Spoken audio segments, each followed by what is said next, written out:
Glenna. You ready? Okay, I'd like to welcome everybody to the Madison County Fiscal Court meeting. And Kenny, if we could call the meeting to order, please. Master King. Here. Master Barger. Here. Master Hughes. Here. Master Combs. Here. Judge Clark. Here. You all have had a chance to look at the minutes, I think, of the last two meetings. If there are no changes, no discussion, a motion will be in order to approve those as submitted in your packets. So moved. Second. Master King. Yes. Master Barger. Yes. Master Hughes. Yes. Master Combs. Yes. Judge Clark. Yes. Glenna, I think you have a financial report this morning. I passed those out earlier. This goes through November the 30th. And if you'll look at our total fund balance, as of 9/30 at the end of the quarter, we had $3,965,362.83. The fund balance as on November the 30th, 2011 is $5,700,461.49. At this time during the year, we finished 5 out of our 12 months. We should be approximately at 41%. Our general fund revenues are at 57.2%, and our expenditures are at 29.7%. Our road fund revenues are at 47.1%, and our expenditures are at 40.7%. The jail fund revenues are at 46.4%, and our expenditures are at 42.6%. CSEP revenues are at 23.6%, and our expenditures are at 22%. And the 911 fund, our revenues are at 42.9%, and the expenditures are at 40.2%. So as you can see, we are right on track with our general fund is ahead because we get the majority of our big money through property taxes, which we've gotten our first check, our first month's check on that. And everyone is pretty much below the 41% except for the jail fund on expenditures, and they're running right there on real close. Does anybody have any questions? On our occupational tax, Yes. Glenna, we had 2.5, is that correct, anticipated? Yes, that is correct. And we've got 1.3. Are we gonna get you think we're gonna get close to the 2.5? Yes, yes, we will. We get all our net profits in, which is a big chunk in April. It doesn't come equivalently every month. It's at different times of the year, kind of like our property tax. I just thought, with the economy the way it is and everything, it could be down a little bit. No, actually, last year, with the economy and everything, we have not seen a big drop like most places have, which is great. We don't have a lot of big factories that's cut back on theirs out in the county either, though. But our depot is our main occupational tax, one of our main, and they haven't gone down at all. If anything, they've added more. We're on track, Larry. Is that a We're on volunteer? track to be over the 2.5 million. Yeah. Is that a volunteer basis when they pay, or do they withhold that? No, they withhold. Do they? Yeah, Department of Defense sends us a Didn't know check if they twice a did. month. All right. Yeah. I know there was some question about it at one Now, time. we do have, I know a lot of times y'all see refunds coming back through the claims. If a person from the Department of Defense goes overseas, they do not stop withholding. They still withhold Madison County tax. So when they get back, they bring us their orders showing where they were overseas, and we have to refund them the amount that they deducted during that time. I wonder what that was. But no, we hit actually a little bit above last year on our end of the year on our occupational tax. What percent of that payroll tax comes from the Army depot? 25. No. No. I would say not even 15, probably. Not even that much. I would have to look at the numbers. I don't have it right offhand. I'm thinking. Now, if you want to include the new D-mill facility, Yeah. because they're up to 400, if you include them with the 1,100 that work in the depot, then all of a sudden you're up around 20%, Billy Ray. Okay. Yeah, and you also have contracted places out there, like L3 used to be out there, places like that. They also, they pay. And any kind of construction that's going on there, we get a check from Bechtel Construction, and then we get a check from Bechtel, the actual D-mill part. So, we get from the construction workers and then from the actual workers. From their salaried or hourly employees, and then also from the subs that work out there. So that's what's really keeping us going above. Yeah, we have not had our occupational tax has never fallen down. We have not had the hit that lots of places have had from the economy on our occupational tax. Any other questions? Thank you. You're welcome. Thanks, Glenna. I'd like the court's permission to amend the agenda. We're gonna make some changes to the personnel and administrative code, and we talked about those a little bit in the work session. So we're gonna make some, reword a few of those. And is Brian here today? Brian Kirby was supposed to come in. This is dealing with a drug-free environment, and it's one of those things in order to apply for federal grants that we have to include. We did a resolution in 2007, but we did not add it into our personnel and administrative code, so we're going to do that. But I think the court's interested in maybe upgrading that a little bit more, taking it a little bit farther. So we're going to work on that language, and then we'll have it ready for the court next meeting. So I'd like to strike that, and then I'd also add, we've got Billy Hicks and Chief Cox here, and they are the recipient of a Homeland Security grant, and Billy wanted to talk to us a little bit, and of course we need to approve the resolution, so I'd like to add that to the agenda. Is everybody okay? Okay, order of business, then we'll start out with the grant. Billy, you and Jim will come up for the Whitehall Volunteer Fire Department.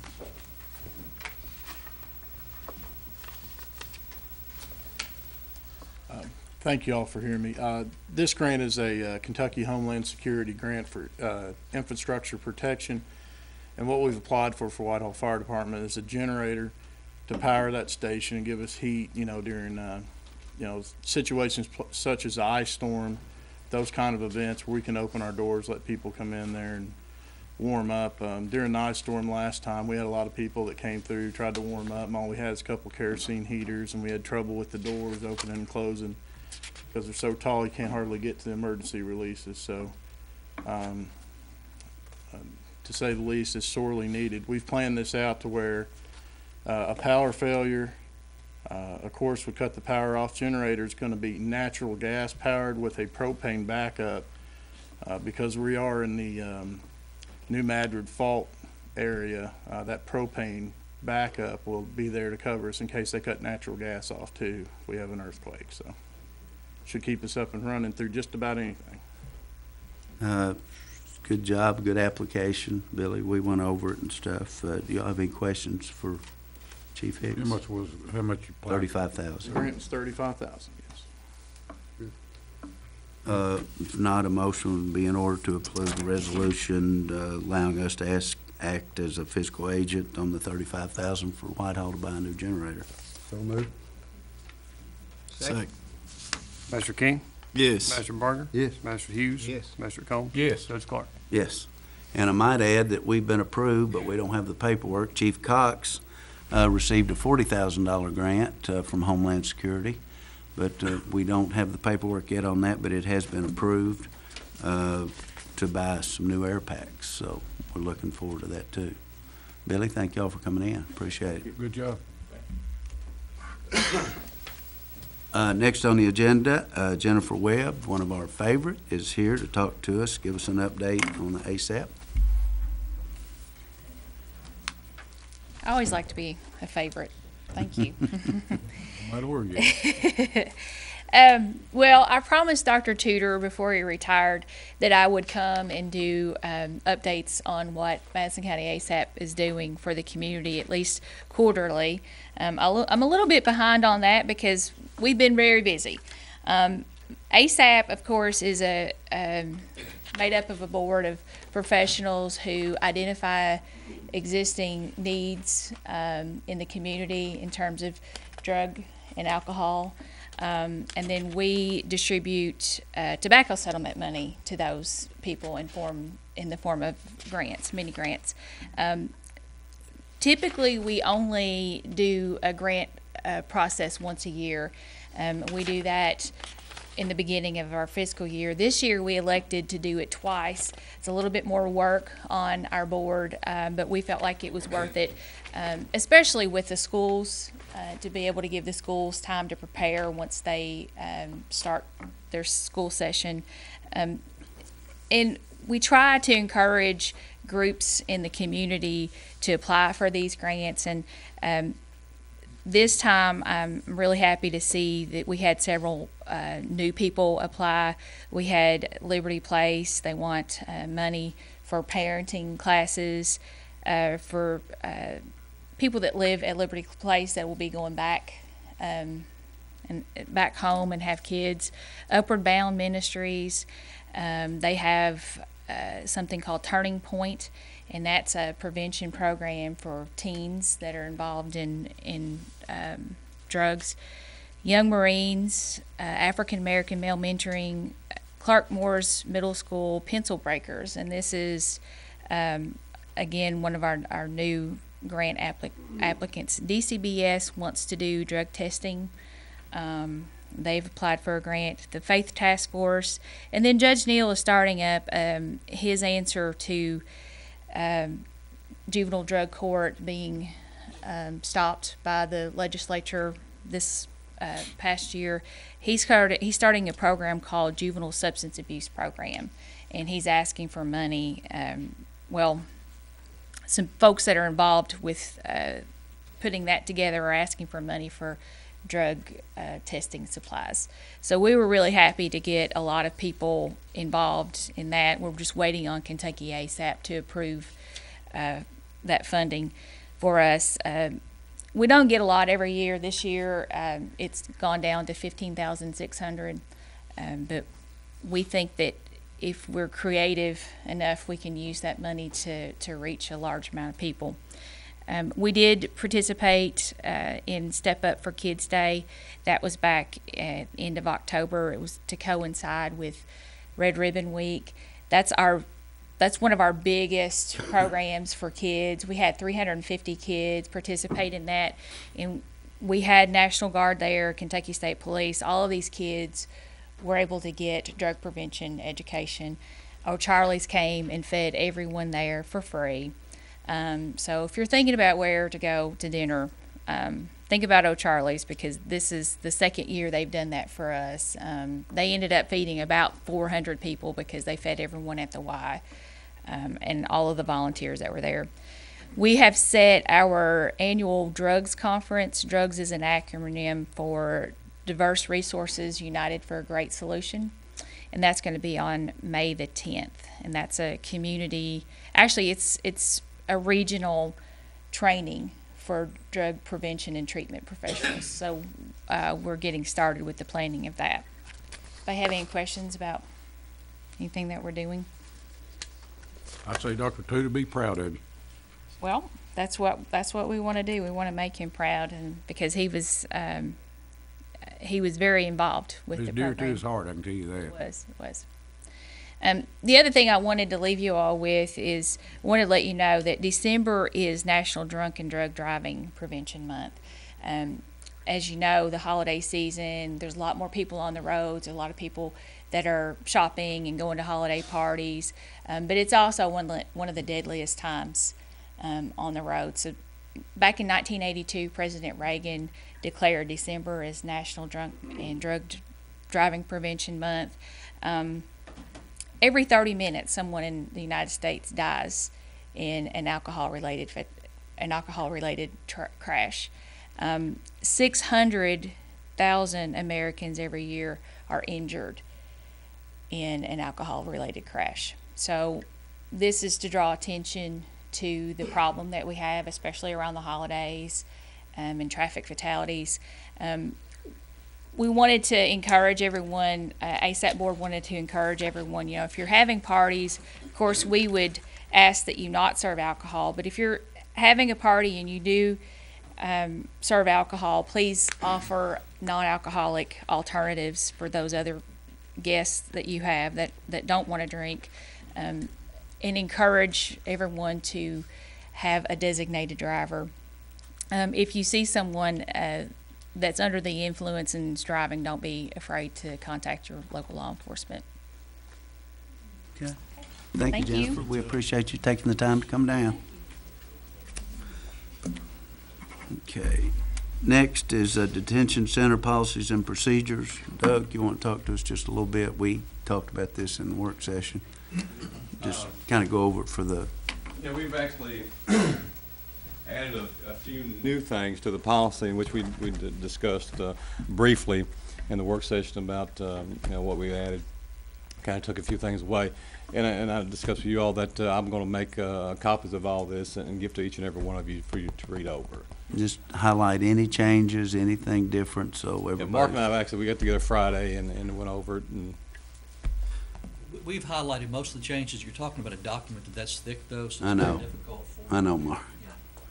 so, Anything that would stick out, any major Right. change, Doug? there's just- nothing really major we've changed, just a few minor changes, and we'll I'll get with Burl Sweat to help me write this and get with him and get you all a copy of it, Okay, good. read over it, and we'll what we need to do next Right. time. And while you're there, let's talk about a new detention center control panel. We will. Jerry wants to come up with me. This is Jerry Thomas. We're not related.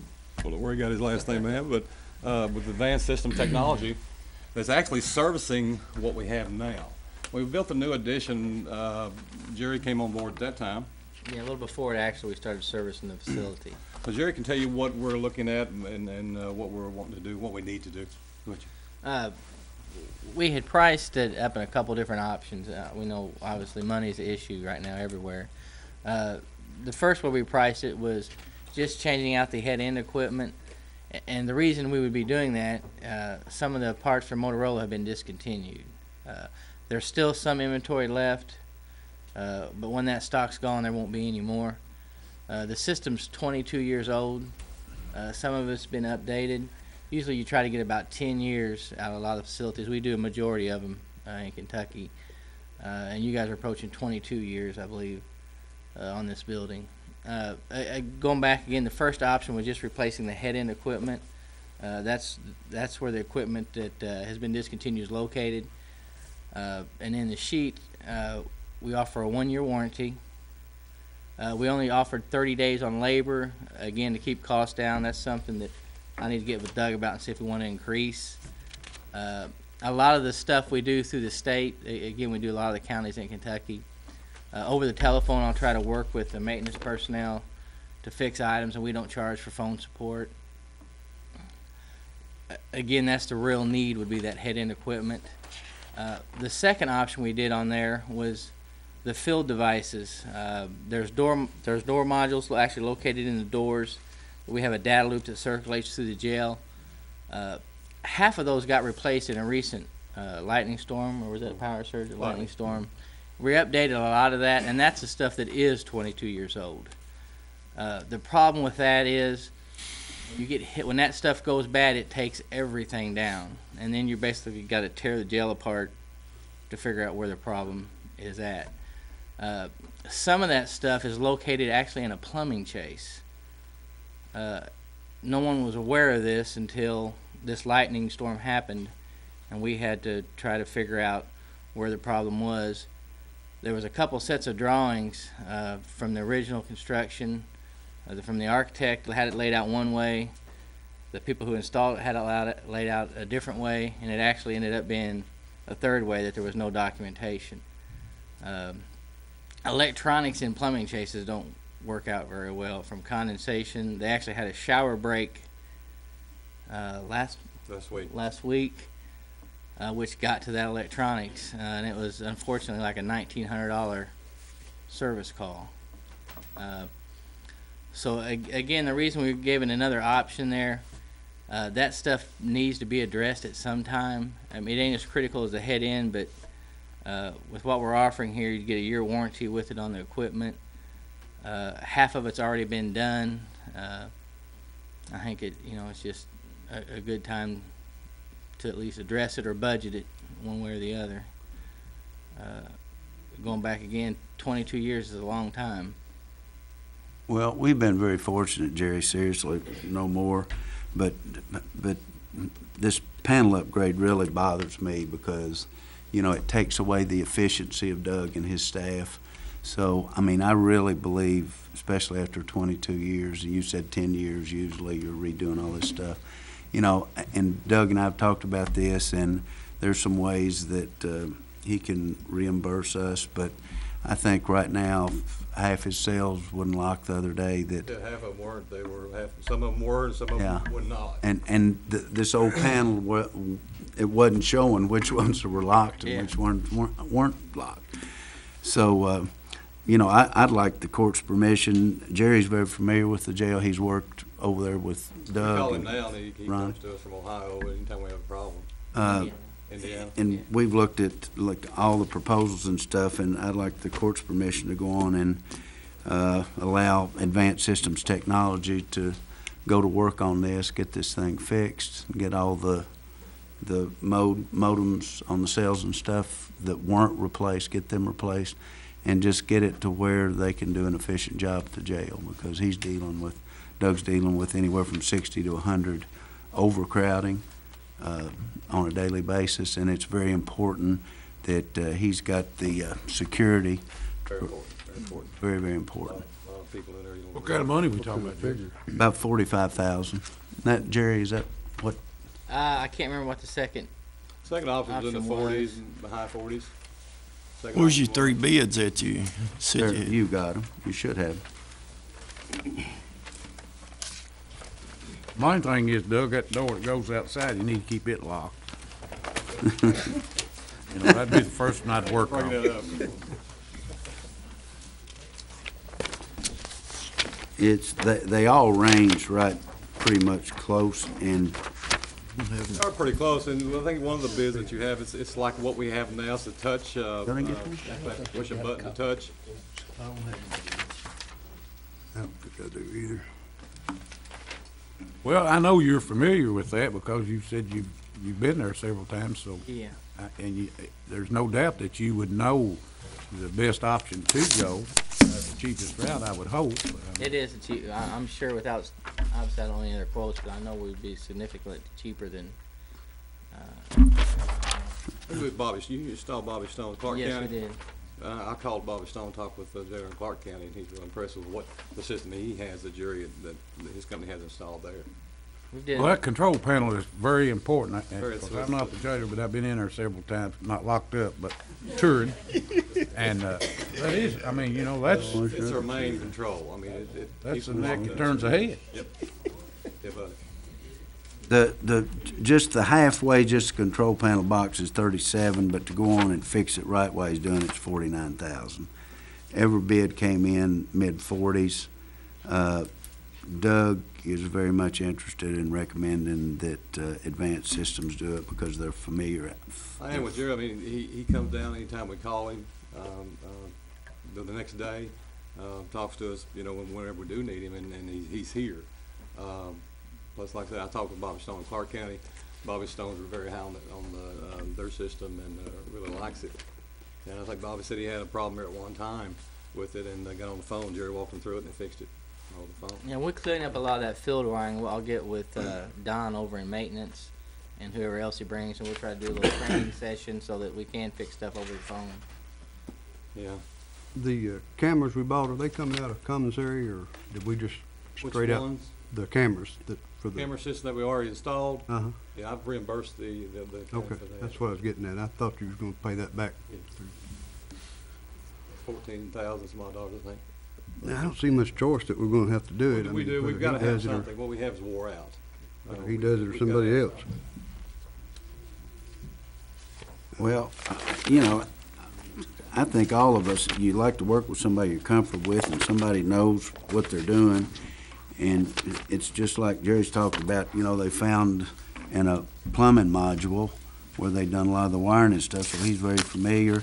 And I mean, it's just a couple of thousand difference in the bids. We did that, I think it was last week where we had a water line break, and it got the electric part of it was in that area, in a chase area. Yeah. And so we couldn't open our lower end of the doors electronically. We had to go back to the key to let. Well, how that transpired. You got Could have been two oversight by sets of somebody. plans, and then the actual was different from what the plans were. Dwayne, was you on? You must not been on the case when these.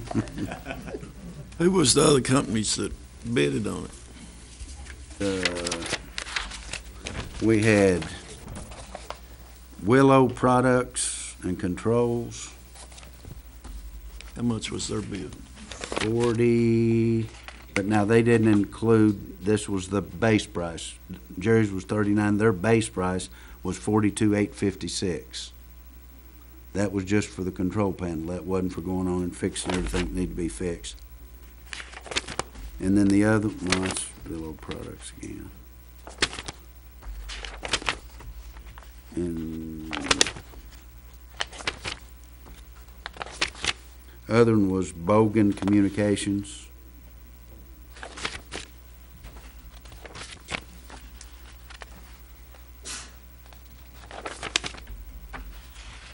And I don't even think they submitted a price, did they, Doug? I'm sure I don't see a price on there. They just said what they wanted to do.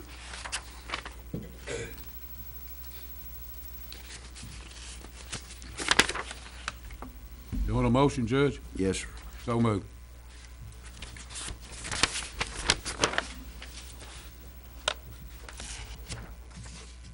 I've got to do it. Second.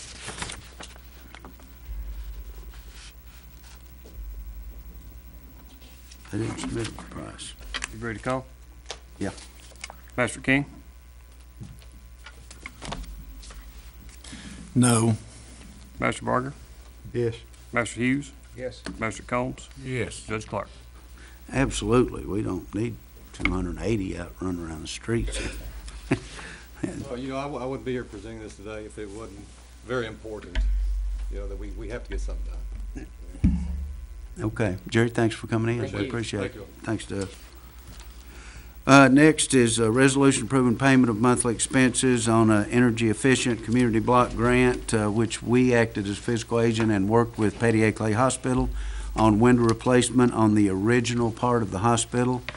The block grant was for $125,000, and Richmond Glass and Door, they kept it local, is doing the work, and they have asked for a payment of $46,257 towards that $125,000 grant, replacing all the windows at the Petty Clay Hospital.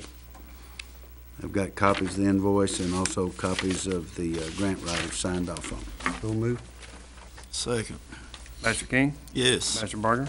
Yes. Master Hughes? Yes. Master Combs? Yes. Judge Clark? Yes. Appointment to Madison County Health Department. Greg has agreed, and I really appreciate to take Dr. Tudor's position because it is an important position representing Madison County Fiscal Court on the Madison County Health Department. And he has already attended one meeting. And at this time, I'd like to appoint Greg King as the official representative of Madison County Fiscal Court to the Madison County Health Department. So moved. Second. Master King? Staying. Master Barger? Yes. Master Hughes? Yes. Master Combs? Yes. Judge Clark? Yes. Judge, you know why that particular position is where he's a voting member and the others aren't? Is it state regulated? It's state regulated, where a magistrate, a member of the fiscal court, represents the fiscal court on the health board. I knew that Dr. Tudor always voted, but we didn't on the others, and I couldn't understand that. It's just the way it's set up. It's like they nominate, but the fiscal court position is there. I mean, it's not nominated on or anything. It's up to the fiscal court. Next is approval of a hazard mitigation plan. We've talked about a little bit this, whereas the Disaster Mitigation Act of 2000, Public Law 106-390, reinforces the importance of pre-disaster infrastructure mitigation, of planning to reduce disaster losses nationwide. Whereas the mitigation planning provisions outlined in Section 322 of the Act establish performance-based standards for mitigation plans and require states to develop county and city government hazardous mitigation plans. Whereas a collaborative effort between the Kentucky Division of Emergency Management and the Bluegrass Area Development have resulted in the development of the 2011 Bluegrass Area Development District Hazard Mitigation Plan, thus fulfilling the stipulations of DMA 2000.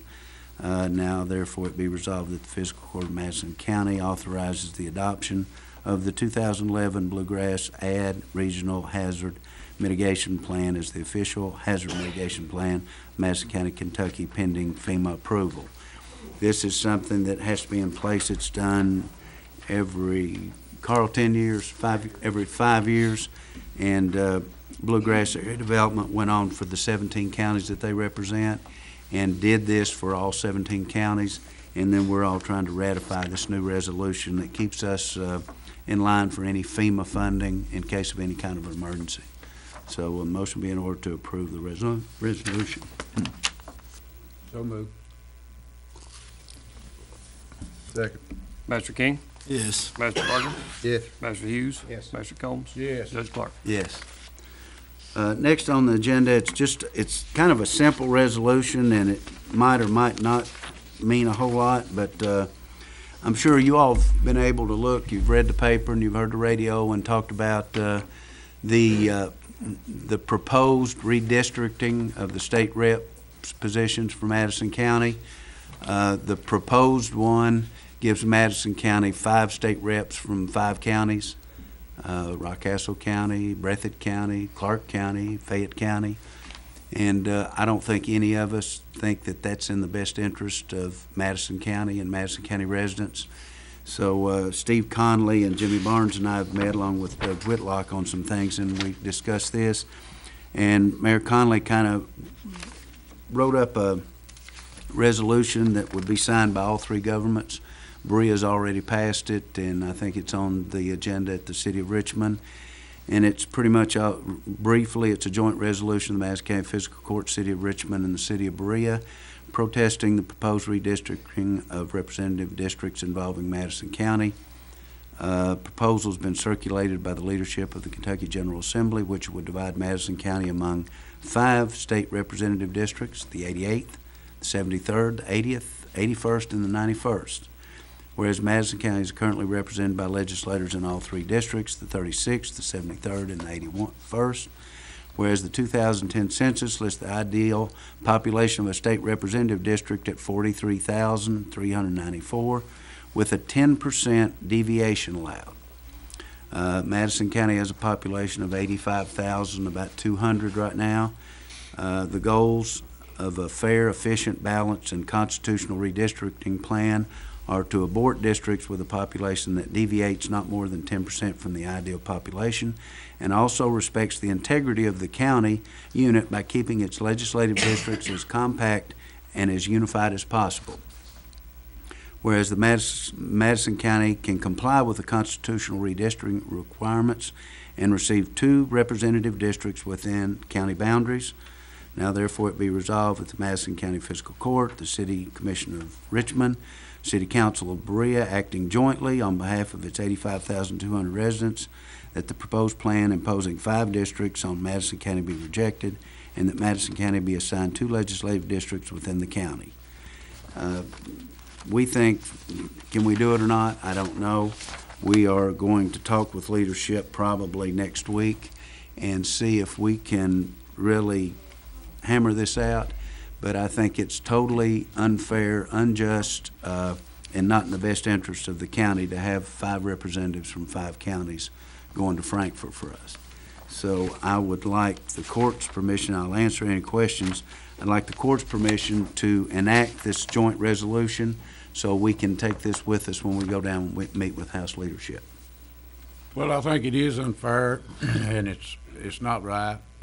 You know, with the county, the population we have, and of course, Bob Dameron, what he's probably done is he sat down and figured up what Harry and Ed's brought to Madison County in the last 4, 5, 6 years, and said, well, enough's enough, probably what it boils down to, because they have brought a ton. I mean, most people that know them know exactly what they've done, and I commend them, and I'm glad we got what we did. But if they split it up the way they're going to, we're going to be represented by 4 or 5 different people, and I'm going to tell y'all, we ain't going to get nothing.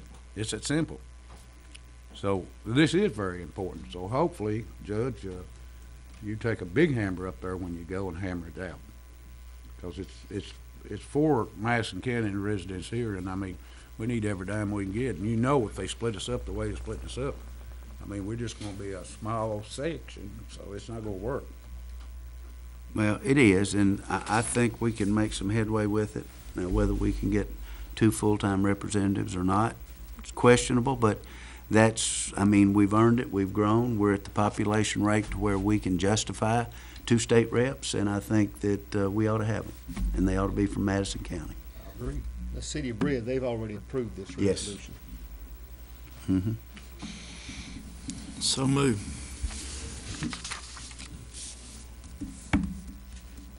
Have a second? Second. Master King, Yes. Master Barger, Yes. Master Hughes, Yes. Master Combs, Yes. Judge Clark. Yes. Judge's report, just a few things.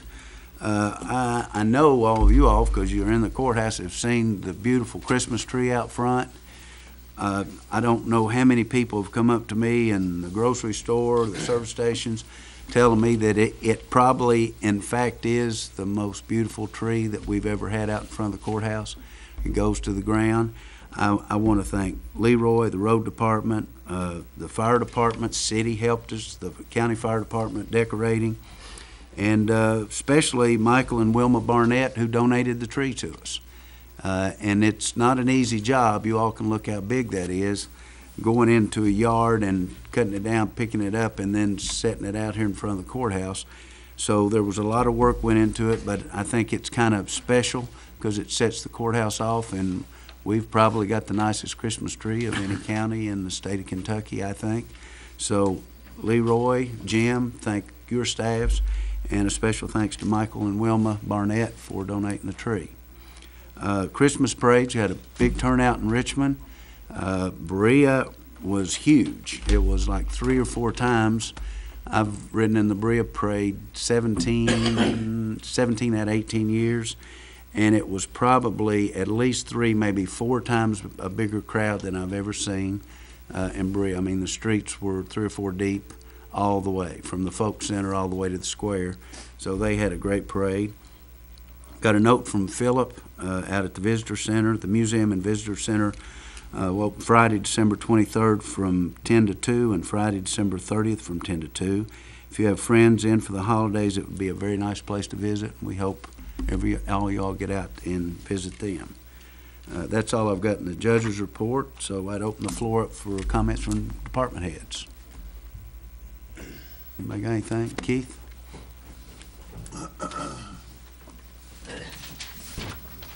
Now's your opportunity. You better speak while you can. I just want to take a minute to thank all the members of the fiscal court for your support about the grant that we have received from the state. It was a very, very competitive grant. I don't know that everybody knows how competitive it was. There was $890,000 available, a little over that, but there was $2,048,000 applied for it. So the request was just huge. We was very lucky to get in on it. Your all support and the fiscal court support through all the years is a lot of what's made it possible. I'd also need to make a comment. This is not necessarily tax dollars, so if you're getting those calls, it's not necessarily tax dollars. This was a bond issue by the state government that funds this. So it's almost free money for the animal shelters, and we needed to get it while we could, and I definitely appreciate the help. Also need to definitely tell everybody how much we appreciate Leroy and Jeff Nicely and the concrete crew, because without them, as competitive this was, I doubt that we could have got the total grant. Most everybody was cut on the amount of money that they requested. They had to adjust everything. We got the total request, and there was very few that did. The total is $48,183. That'll build us a nice new cat section. And because we could furnish the labor in-house, it makes a big difference in how the grant process works that we could get it done. I see that in kind probably went towards that then. Yeah, all the labor and stuff was in kind. There's even some of the stuff that we'll do when we're done. The boys that work for me and myself will finish up the project. We'll get 4 or 5 additional dog cages out of it when we remove our current cat room. And I'll lay all the block for that, and the gentleman that worked for us will help, and we'll get that done. So. We're very lucky to get this. It's a big deal. It's probably the last time animal shelters will get a grant for quite some time, and I want to make sure we got in it. I appreciate y'all's help. Thanks, Keith. We appreciate your involvement too, because without you, we wouldn't have got the grant. Any other department heads? Dwayne, Chief, Leroy, Carl, you got anything to say? I just want to add about the mitigation plan. I mean, we developed that in-house. You know, it was Berea, Richmond, and the county pulling together. We had 4 work sessions. So we actually submitted the plan to Bluegrass Ad. Then they put it in a format it's got to be in for the state and FEMA to approve it. But I didn't want it to sound like they did the plan for us. We did all the work, and they passed it along the food chain, so. And the current plan expires on December 23rd. That's why it's kind of critical we get this one approved today, so. Thank you. Thanks, Carl. No other comments from department heads, comments from magistrates, Mr. King? Just like to wish everybody a Merry Christmas in these seasons, and like Kent said, reflecting the courthouse looks beautiful with the Christmas lights and stuff. It's just good to be able to serve the people in Madison County. Thank you. Roger? We still having a regular meeting after Christmas on the regular date? No, we're gonna have it, and I meant to say that, we're gonna have it before Christmas. It won't be a lengthy agenda. The main topics will be to approve the sheriff and approve the clerk's budget. I've got to look at the calendar. It'll either be on the 20th or the 22nd, and I was going to poll you all to make sure that you weren't out of town or whatever, and I meant to do that this morning, and I apologize. But either one of those days would work out perfect, but Kenny's got his almost complete. He's just touching it up, and Mike and Jerry, we met last week on theirs, and Tommy's almost got it put together. They're just trying to get some really good numbers, and they're doing things that are really going to help them in the years to come. Kenny especially, with really knowing exactly where they are. Working with the fee office in Frankfurt is pretty much a zero. So they're kind of doing it on their own, but we'll have a meeting, and I'll have Francette call y'all the 20th or the 22nd before the holidays, and that way we're not holding anybody up through the holidays and approve their budgets. But they are almost ready, working on them, and I think everybody's going to be very pleased with both of them. Well, I just want to wish everybody a Merry Christmas that won't be here for the next meeting maybe, or whatever, that might not be in the audience or whatever. Want to apologize to everybody. I don't know if any of the others did, but I failed to tell everybody a happy Thanksgiving. Just slipped my mind, didn't do it, but I apologize for that. Bill Ray?